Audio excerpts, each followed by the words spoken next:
got cut short on my last video. So here we are again. And I think that my phone's fucked up or whatever. Y'all can hear me. You don't really see me. I'm just driving. I'm a medical courier now. That's what I do to make my money. It's rewarding when you get to save people's lives after you're pretty much a fucking monster. So I'm going to start where I left off in the middle of that street fight. It basically threw me on the ground like I was a ragdoll, one-twoed him, knocked his ass fucking kooky, kneed him in the head a few times. And this is where you get to see parts of the title where it says, winning ain't always what it's cracked up to be. So I won that fight. It became infamous.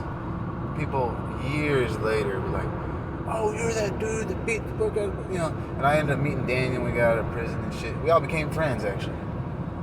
Shit. We all became good friends eventually.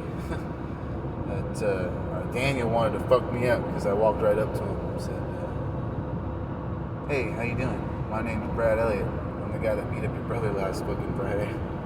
He got out the next week. Fucking out of prison. He's out there fucking, why would you say something like me like that? Well, I know you just got the joint, and I ain't trying to fucking hide like a little bitch. I'm just letting you know what happened. Me and your brother are cool now. Which I should probably tell the rest of the story, because it turned into a big brawl, and his brother grabbed me by my hand and sucker punched me, and we were trying to fucking make amends. Which was a bitch move. Dustin. Motherfucker. I can say that because I'm not here on the outs. I ain't got to worry about being the bitch shit. But that's another thing. Don't think it's a big deal, but when someone spent a lot of time in prison, out here, I'm still the same way. You call me a bitch and I think that you're serious, or I don't fucking know you, I don't like you, or you're not family, you're not blood, you might want to fucking get ready, because I'm coming. It's not even fucking something I can really control sometimes. The thing about getting called a bitch in prison is, you let one person put you on that stature, one person degrade you like that, and you don't do nothing about it, other people are watching. He might not even fucking do nothing. He might just fucking call you a bitch and run away. And he is a bitch. Because he didn't do nothing about it, now you're a target, you're prey, you're the victim. Don't be a victim. Anyway, to finish what I was saying about winning ain't always what it's cracked up to be, I ended up getting I had an infection, a little tiny little thing from working. I was doing HVAC at the time. Nail poked me in my knee, no big deal. I had a tiny little infection, and it was cellulitis. I fucking smashed my knee against his head so goddamn hard, it exploded that shit in my knee. The next day, my knee was the size of a motherfucking, like, volleyball, bro. Like, I don't even know, no, bigger than that. I'm gonna say a basketball, like a women's basketball. Alright? It was fucking massive. My girlfriend had to cut my pants off of me. Alright? I could not fucking walk. I was fucked. Went to the hospital, couldn't understand what the fuck. I thought, okay, maybe I busted my knee or something. No, it was just a fucking infection. And it hurt like hell. They almost had to amputate my fucking leg. All because I couldn't turn the other cheek, and I would never change what I did. When some asshole, he, my friend, thought that he was the baddest motherfucker on the planet, and that because he was buff and whatever the fuck, someone like me couldn't hurt someone like him. That was his first mistake, underestimating your opponent. Fucking stupid. Always assume that you're in a life or death situation. Always assume that person has the ability to take your life, because that's what they're trying to do. Back to the bitch thing and in prison. I didn't lose my leg, obviously. I fucking got antibiotics. It's a whole other story about drug addiction, which I'll get into more later. Actually, in county. Well, worst fight I ever been in. Wasn't even in jail or in prison. It was in county. And I've been in and out of lots of counties multiple times. Done almost a fucking goddamn year in goddamn county as well. I've also done 48-month sentence in prison. And in that time, I was transferred to all different prisons. I was real lucky because I was a short timer from day one. I got a dose of sentence. So I was a Drug Offenders Resentencing Act, and had to do the rest of my time on the outs. Anyway, on my way to prison, I'm in county, and I'm being charged with an immense amount of drug and gun charges, and I'm looking at 10 to 25 years in prison. And I think I was overreacting now that I look back at it, but I basically say, my fucking life's over. I have nothing to lose. This is my life now. This is where I've lived. This is where I'm gonna be. I can't do nothing about it. So I'm fucking just in that mental state where you're just like hopeless and don't really give a fuck about anything else but your quality of life while you're there. So one of those things that you gotta do is make sure no one treats you like a punk. And that starts with the word bitch. Ain't nobody a bitch in there unless they're getting fucking fucked by some fucking, I don't know what you want, a shock collar, maybe you could call them, whatever you want to fucking call them.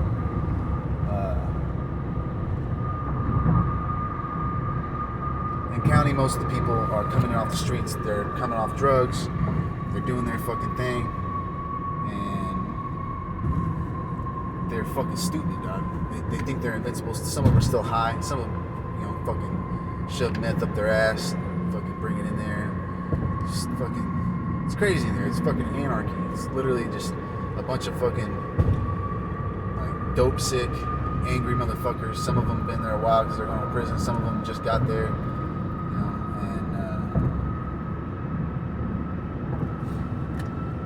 A lot of tension.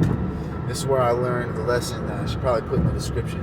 Maybe this one will be called "Don't Gamble." You don't want to gamble, period. And this is why.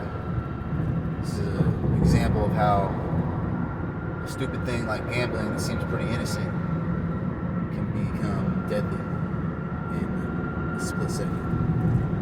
And luckily no one died in this situation. But they definitely could have. And forewarning, this is probably one of the worst fights, bloodiest fights I'd ever been in. And I felt fucked up. This fight fucked me up because I felt bad about hurting this person over and over again. And I had no choice but to keep stopping him. I couldn't let him hurt me. I couldn't show compassion. You show compassion, you show weakness, right? So the world is in there. You gotta look out for number one. Anyway, long story short, in the county jails where I'm from, they starve you. Everyone's starving to death. So I grew up playing cards. I was pretty good at it. They had a gambling table, cards. You would gamble for cakes and cookies. So everyone put up their desserts, and whoever won, that was the pot. It was desserts. And if it was two people split it or whatever, they split the pot, you split up the fucking desserts, right? Or maybe one person got them one part of the day and one person got the next part of the day, whatever. Either way, we were all fucking hungry and desperate to eat more, and so we were playing fucking cards to do that. I'm good at cards, good at poker, actually. And I was winning. And so my bunkmate, motherfucker that's sleeping right next to me every night, right? Talking to me, fucking chopping it up, being friendly and shit. Talking about why we're in there, what charges we got. Making friends, right? Somehow, I must have done something that rubbed him raw, and I think it was winning all the goddamn cakes. And he figured that if he could take me out, he could win, because he always was the last person standing besides me. And he didn't like to split it with me. He was losing, whatever. I didn't think nothing of it, but one day, they don't got no pockets in the pants. It's all green in the county. You got slippers made of plastic. You got your boxers you came in with, and you got a green suit. They dress you all in the same shit, so there's no being envious of another person's clothes, right? And they don't want you to have pockets because obviously you put stuff in pockets they can't see. So I would always feel comfortable putting my thumb in between my pants and my boxer shorts, kind of like it's a pocket. Rest my hand there, and I don't even know why I did it. Just a habit, I guess. Right. My bunkmate decides to tell me that I gotta go wash my hands or I'm gonna have to check off the table. Bitch. Just like that. Just like that. Like I was his bitch. And he was gonna tell me what I was gonna do, or I was gonna check off the poker table that I was winning it. I said, okay. I ain't doing shit but meeting you in the bathroom. That's all I said. And he freaks out, man, pissed. You think you can fucking take me, motherfucker, blah.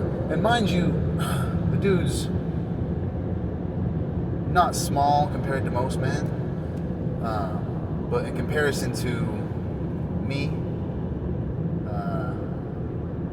at that weight, we were probably about the same because I was all fucking sucked up, about 100 fucking 30 goddamn pounds maybe at the time. No, 126 pounds, that's right, I remember. And I looked like Skeletor, dog. Like, I fucking looked like I was gonna die, alright? So, I was easy prey. He was a buff dude. He's got fucking, like, big scar down the center of his head because he's got a titanium plate from some shit. He's fucking, like, I don't know, I think he was a little dog barking loud. But I gotta give it to him, he had heart. He definitely had heart. And I wish he would have just not been so goddamn tough, because it was the bloodiest fight I'd ever seen, and I was in the middle of it. Alright? I let him come at me first. I went to the bathroom, and he came hard, he came fast.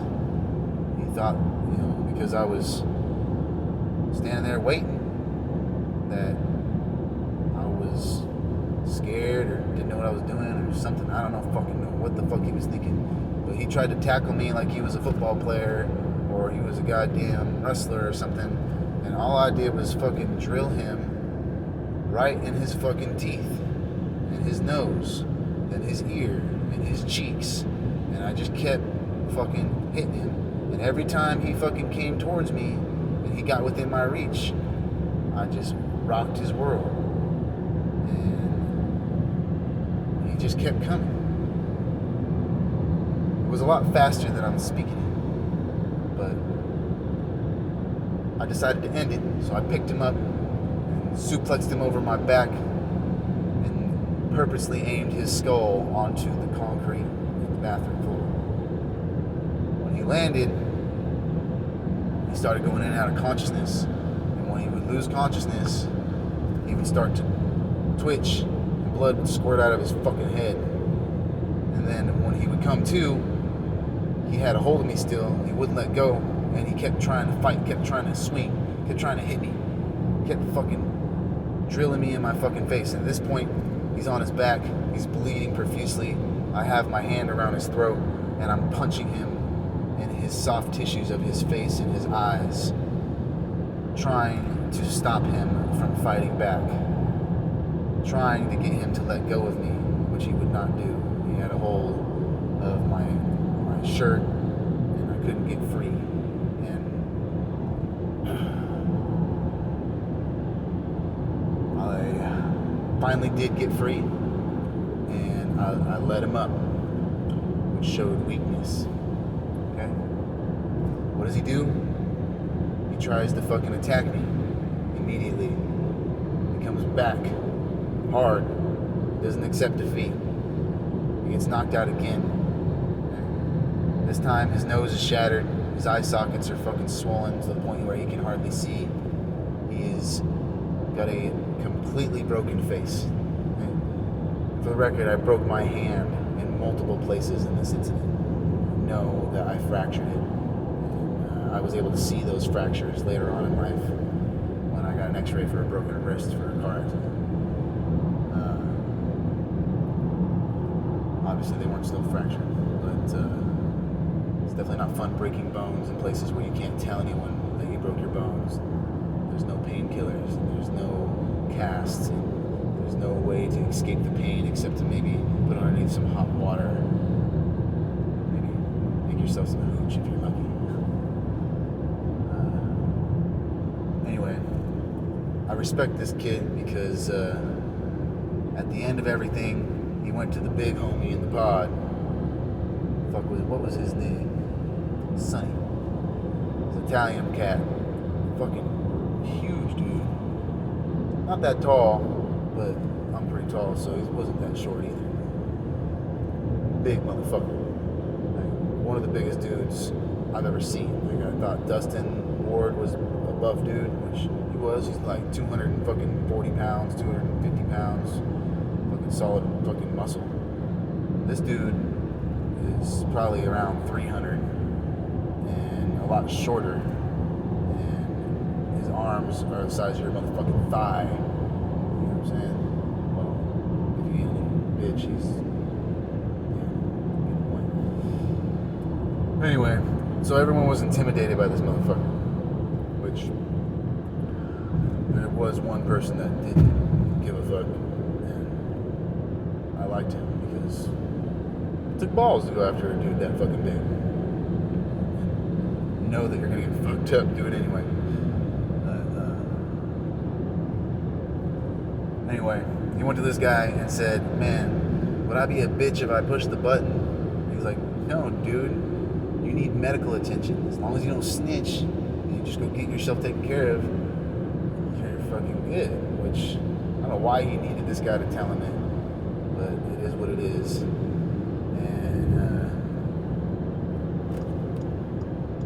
He fucking told him, like, "Look, man, you're gonna fucking die. You quite possibly will die." This dude's spitting up blood from his lungs, okay? He's got fucking broken ribs, broken face, possibly fractured fucking spine, landing on your fucking head and your back and shit on some fucking concrete with a fucking man that's full grown forcing your body to gain momentum on the way down, using their body weight to make sure the impact is as hard as possible, is not something that anybody normally gets up from. Let's just put it that way. He did some bitch shit at first. After everything was done and over with, you know, I was upset, you know, fucking pissed off. My life's fucked up. Coming down off heroin. And I scream, man, I'm like, "Man, why'd you make me fucking hurt you?" And I honestly believe that right there saved me. Because God was listening. You ain't gotta fucking get all religious on me, but listen.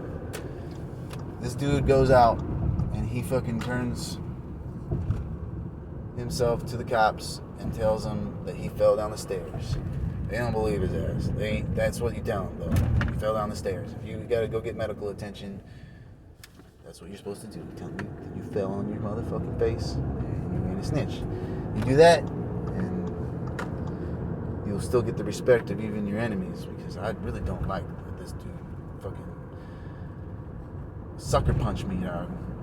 Like, literally, after I tried to fucking come up there and apologize to him after all that shit, I was like pissed off because he made me hurt him, which that was just what I said. I'm quoting myself because that's what I felt like happened.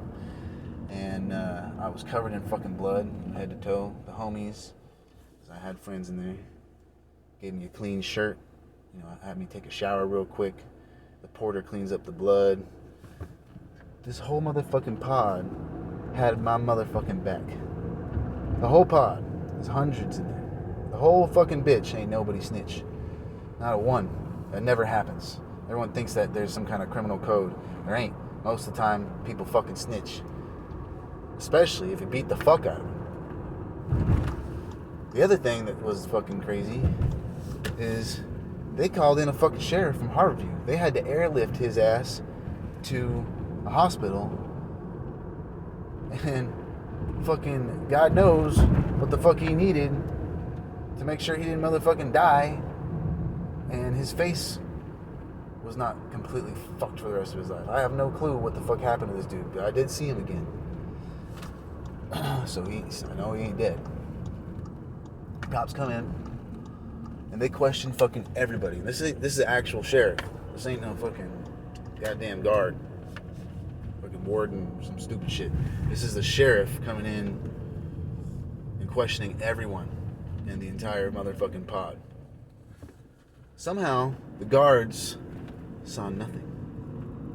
You can see from the guard tower straight in the bathroom.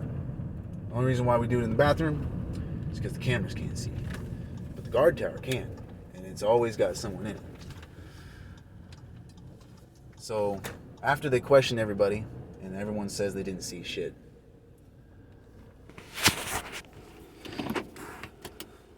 which is a miracle in itself. Or maybe it was fear. I don't fucking know. Might be more likely that it was either fear of what happened and they didn't want something like that to happen to them, or it was God protecting me. Take it for what you will. They come in and they check everyone's hands. My hand's shattered. I have abrasions on my knuckles. I can't keep my hand from shaking. Uncontrollably shaking. I'm in immense pain. At least 2 of my knuckle bones are broken. And my pinky is pushed backwards. And a boxer fracture, which it permanently stayed in. They come in and check everyone's hands. I'm the only one with marks on his fingers and his knuckles. The only one with shaking hands, actually, because they're both sore. One just didn't seem like it was ever broken. I literally have teeth marks from this dude's mouth on my hands. I have cuts in my knuckles. And I have an uncontrollable shake in my broken hand that I'm desperately trying to keep still, but I can't. And the guard looks at my hands, looks up at me, and says, "You're good," and he nods, which he didn't do for everyone else. And he looked me right in my eyes, and I could tell he knew. I know he knew. Wonder why he didn't fuck me up, which was, in that sense, would be to hem me up, fucking get me some more charges, fucking ruin my life some more, because I wasn't doing a fucking thing wrong. I wasn't the one calling nobody out. I wasn't the one calling somebody a bitch. And I was the one that tried to help him when he was hurt. Right?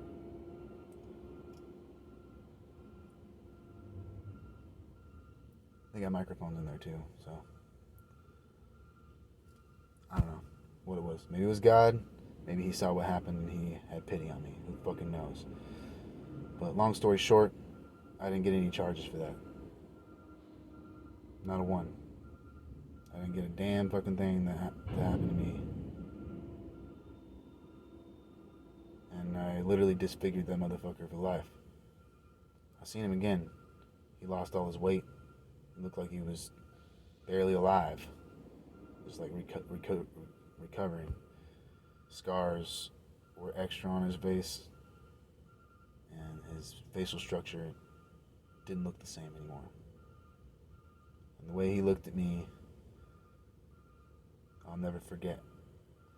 It wasn't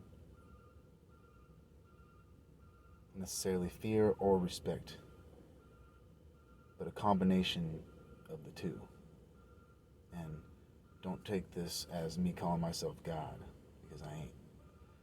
But literally the look that I saw in his eyes was the look that you would imagine someone would be giving a person that they know has the power of God behind them. So I truly feel that all that happened, the fact that I didn't even get touched, the fact that I was able to be unscathed from that incident, that was actually, no, I don't think I was totally unscathed. That traumatized me a little bit. All right, having to hurt someone that severely with your bare hands, it changes you. I don't give a fuck who you think you are, how tough you think you are, how gangster you think you are. You ain't. Right? You're either a piece of shit and you like to hurt people, or you ain't. I ain't. It doesn't make me feel good to hurt people. I hate fighting. I hate fighting because every time I fucking fight, someone gets really hurt. I'm still here. That's the way I look at it. You're trying to fight me, trying to physically combat me, and you're engaging in that with me. You're trying to kill me. Right? And so I have to defend myself in a way that is in that mindset. Otherwise, I already lost. That's the reality of it. Anyway, it ain't cool. It ain't fun to be violent. That shit could have put me in prison for the rest of my life.